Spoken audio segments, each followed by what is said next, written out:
Many photographers strive for images that are absolute, to be viewed and appreciated as works of art without the need for explanation.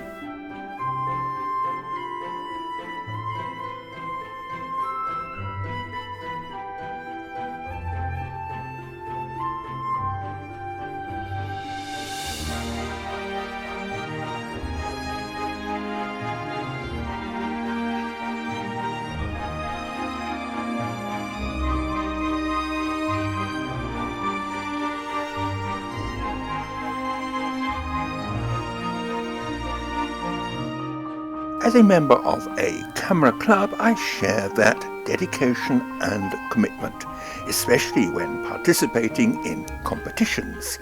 But my interest in photography extends beyond this desire to produce photographic images that are masterworks in their own right. I also look at the commercial market. Otherwise, my images could spend too much time on a hard disk, especially when competitions and exhibitions have run their course. Here are 3 images that have been successful at club, but their commercial success is limited. Now for some images that have been commercially successful, for which a fee was paid, but I doubt they will go far in a club competition or one promoting photography as art. I am not deriding either activity or pursuit. I indulge in both, and there are many ways to make money out of photography. Photography has many faces, but not many images have that rare distinction of crossover to work equally well in more than one discipline. A commercial brief could restrict the artistic interpretation, something that an amateur photographer can overlook when making that huge leap into professional photography. In short, what does well in a camera club is unlikely to succeed commercially and vice versa. I wear 2 hats, commercial and creative, but I am careful not to get them mixed up. Taking the photograph is the easy bit, finding a market a little more difficult. If this is unclear, maybe I can clarify with a few examples and why they were taken, and most significantly, what I had in mind before I pressed the shutter button. I am motivated by subjects that have nothing to do with photography, but respond well photographically, an incongruity that can manifest itself in many ways. Whilst my photographic passion is landscapes and architecture, I am also fascinated by their appeal. A famous view often seen in books and magazines is this one of Upper Swaledale in North Yorkshire. What draws the eye are the patterns created by the dry stone walls and barns in every field. Historically, there is a reason. This is a story that can also be told orally as well as creating artistic images. Both have their place in photographic art.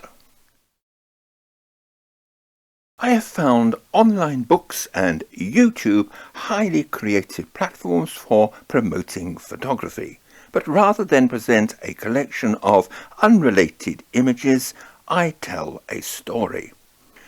So far, I have a modest but encouraging following on YouTube, but looking at other photographers' channels, it is clear that the potential for engaging an international audience is huge, not to mention the perk of royalty payments by accepting adverts.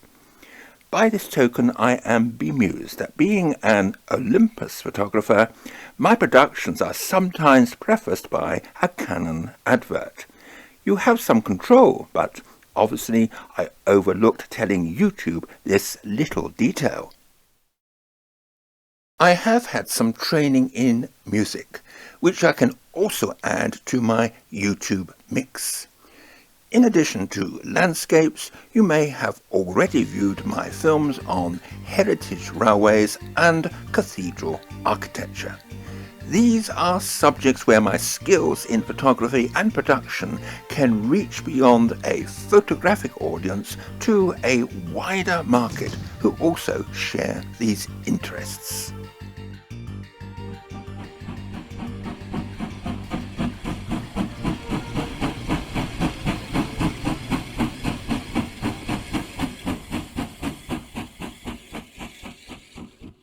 I showed this shot of the South Downs earlier as having a competitive edge, an absolute image highlighting the play of light on the hills.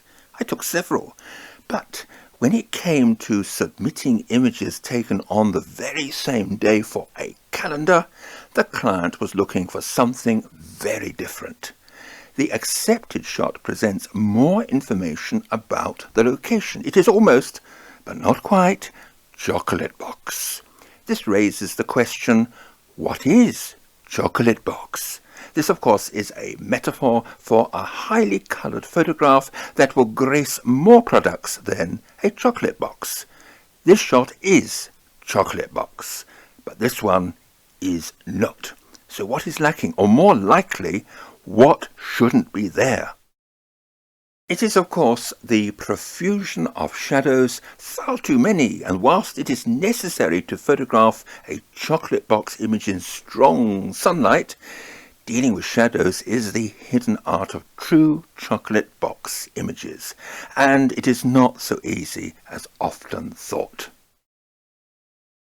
A photographic magazine might be interested in my creative images of the South Downs, but that could be the limit of their commercial use. It may be best just to exhibit them at my local club, which I am happy to do, but I mustn't get too excited about other uses above their station. This shot of Graffham in West Sussex clearly demonstrates the qualities of a commercial image and one that would never succeed competitively. It might work as part of an exhibition, as the requirements are similar to publication. Here, a double-page spread in a magazine about country life. The one surprising feature are the absence of cars, probably luck by being in the right place at the right time. Frequently, the reason for reproduction in books and magazines is historical or geographical. Provided the technical quality of the photograph is of the required standard, any artistic considerations are further down the scale of importance. National parks are favoured landscape subjects, but it is a saturated market. Everyone is doing it, and the newcomer has to offer something special, which is difficult, especially if you do not live in a park. This shot from Malham Cove in the Yorkshire Dales is a rare example where a winter westering sun secured its success for reproduction in a calendar. By finding subjects off the beaten track, the photographer stands a better chance of having the field to themselves. You don't have to go far. For example, instead of joining countless other photographers in Worcester Cathedral, try Great Malvern Priory down the road. Add a novel angle and bingo! Britain magazine used it, and it might even do well actually at club level. Photographs demanding an advanced technique are often crossover material. That has been true for this night shot of the Shard from London's Sky Garden, and this one taken inside St. Paul's Cathedral. I receive many inquiries about these shots related to gear and camera settings. Therefore, both have been added to my YouTube Photo Soundbite series. You might have to be careful about commercial reproduction as they are taken on private land. I have been caught out a couple of times.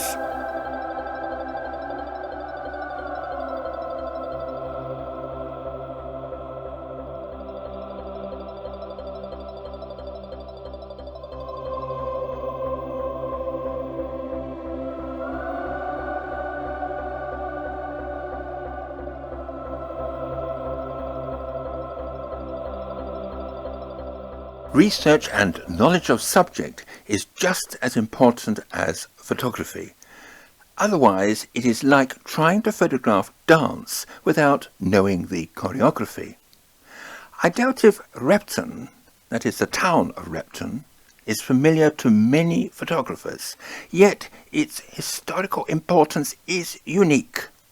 This small town in Derbyshire, not far from the Trent, was a place of pilgrimage until a vast Viking army sailed up the river in AD 865 to conquer and stay, eventually establishing Danelaw. The church is 15th century, possibly earlier, but concealed beneath its foundations where an abbey once stood is something much older and more important, a precious survival of Anglo-Saxon architecture, a mausoleum. This is also true of a rare Viking cross in a churchyard at Gosforth in Cumbria. Both are perfect subjects for commercial photography, if permissions are not an obstacle, and certainly better than yet another image of Derwentwater in the Lake District.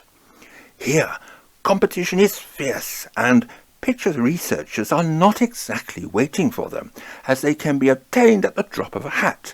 But then, one of mine has recently done rather well at club, so don't let me stop you. So far, I have used these images as part of my AV lecture series on the Vikings. Nevertheless, I hope it is clear that my interest in photography goes way beyond photography. Competitions and exhibitions are transient events, but book publication, even online and especially YouTube, are out there for longer and probably after I have gone. Sometimes I'm accused of being clever, but I despair when I hear stories about private photographic collections belonging to friends who have passed away. You can guess the rest, and that is not so clever. In this respect, I am no different to anyone else, but what I achieve with my commercial hat might, yes, it might, keep my photographic library in circulation, especially if the royalties are still coming in. But this takes a little longer to prepare and set up. On a shoot, I have a clear idea of what I wish to achieve before leaving home. Often wearing both hats. The commercial one first, but the creative one is not too far behind.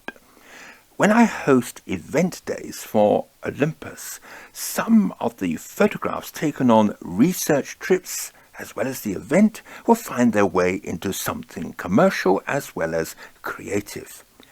I work to a similar scenario when running HF photographic holidays.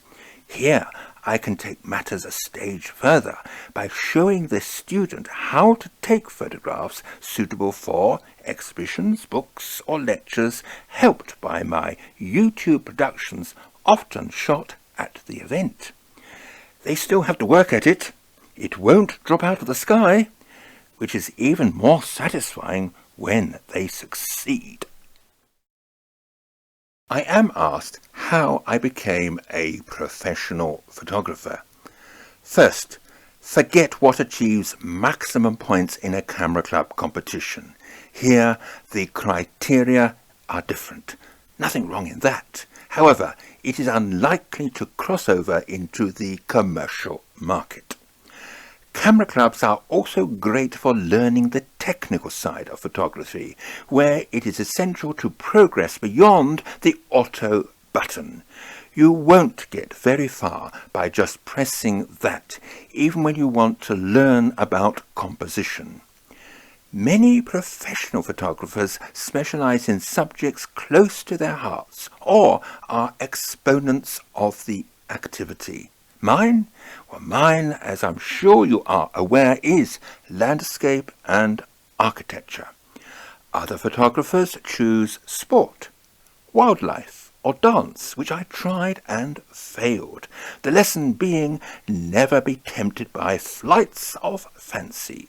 Keep your feet firmly on the ground. Happily, I can still visit the Royal Opera House and enjoy their wonderful productions of opera and ballet. It is very important to be knowledgeable about your chosen subject. Your name has to be associated with it and not just photography. That is just the means of expression. Before you go too far, dive into W.H. Smith and browse through the books and magazines and see if your passion is featured in the pages. If not, choose something else, and above all, don't think that you are God's gift to something or anything because you are indisputably a good photographer. Sorry, it doesn't work like that.